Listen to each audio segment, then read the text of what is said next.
Here we are, folks. How are you doing today? Back here at the Phoenix is Rising. We are doing a lesson format this week where we're talking about the 7 levels of knowledge that are attained by a human being. The first one was uncommon knowledge. It was the knowledge that people had a long time ago when they were hunters and gatherers, where everybody went and hunted, gathered food. They all learned how to do things in common. Everybody had to know how to build a house. Everybody had to know how to raise the children. Everybody had to know how to do everything that was physically possible for their gender. And they all did that together. The more the group knew, the better off the whole group was. This was the common knowledge that existed when human beings, I think, were at their peak, even though people would say they weren't at their peak. And that's mainly because a lot of fake stereotypes have been perpetuated about how terrible it was to live during hunter-gatherer days, but research shows the total opposite, of course. But we won't get into that. That would be a whole different video. We are going to go to the decline. Yes, the decline in the human situation, which is moving out of the garden, so to speak, into the real world. It is the splitting off between good and evil. The tree of knowledge that some people talk about, where some people become better than others. This is a drop into what is called specialized knowledge.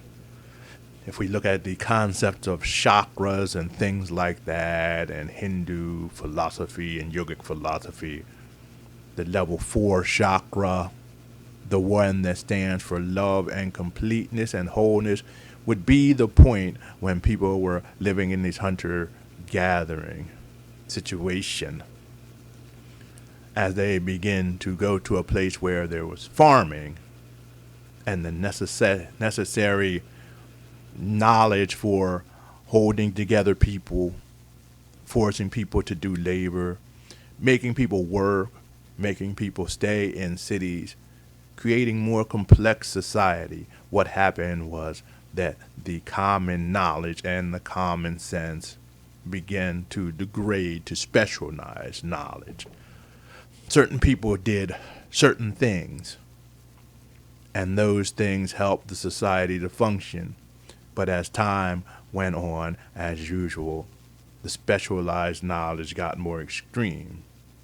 People began to be able to make a living not off of doing things, but off of just knowing things.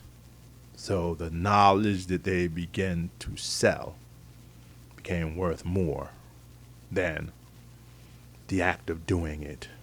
Everyone could do it.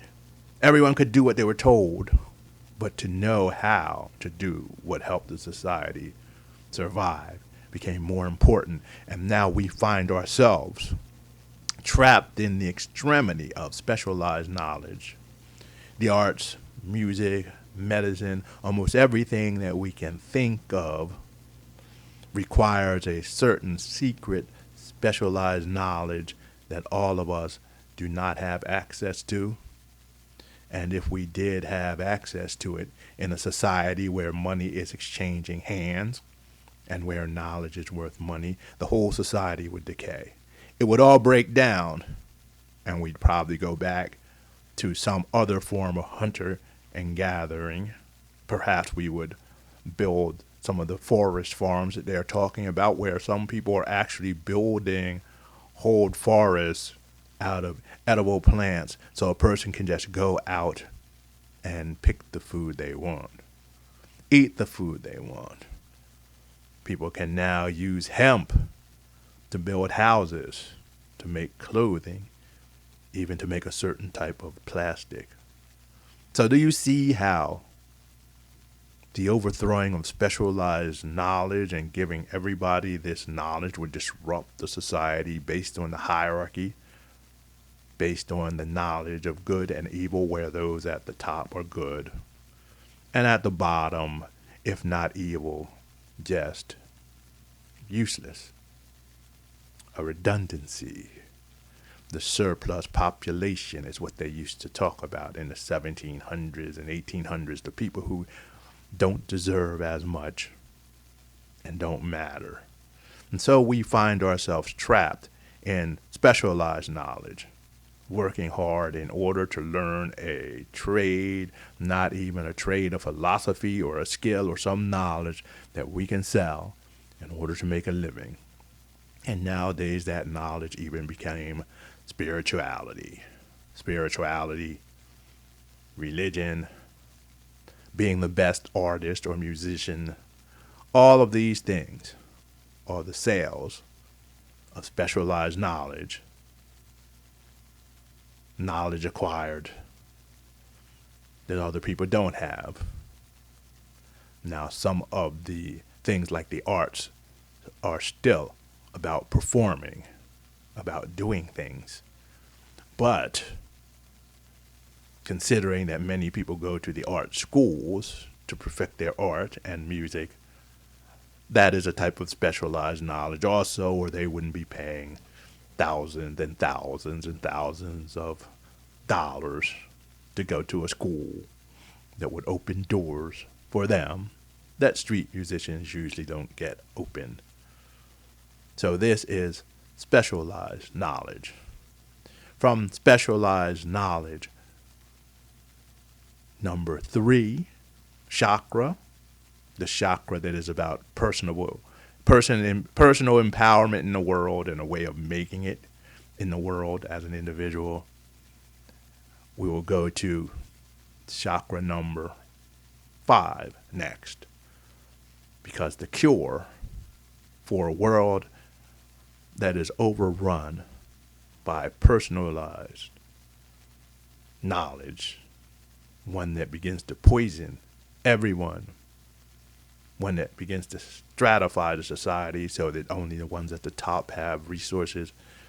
The only cure for that is chakra 5, and we will talk about that one in the next video, number 3, and that is metaphysical knowledge.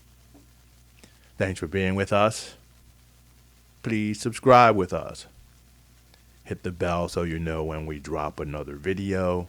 And if you can, share this with your friends so we can get more subscribers and add more to this station, this channel.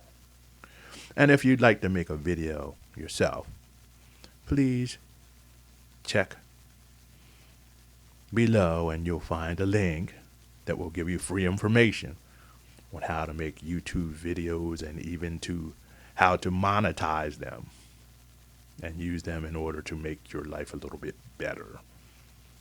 And so thank you once again, and we'll see you in the next video speaking about chakra 5 and metaphysical knowledge, the way to begin to heal this world.